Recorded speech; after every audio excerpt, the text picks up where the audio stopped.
दीप्त्रे ज्वालापरिवृताय सर्वारिष्टविनाशाय सर्वसम्पत्कराय सर्वदिक्शोभनकराय सहस्रज्वालाय परमात्मने परब्रह्मणे परञ्ज्योतिषे हुं फट् स्वाहा।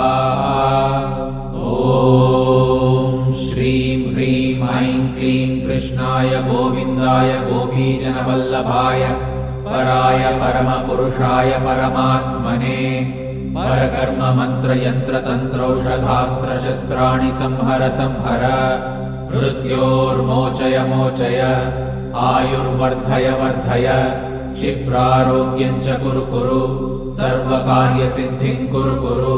ॐ नमो भगवते महासुदर्शनाय दीप्त्रे ज्वालापरिवृताय सर्वारिष्टविनाशाय सर्वसम्पत्कराय सर्वदिक्शोभनकराय सहस्रज्वालाय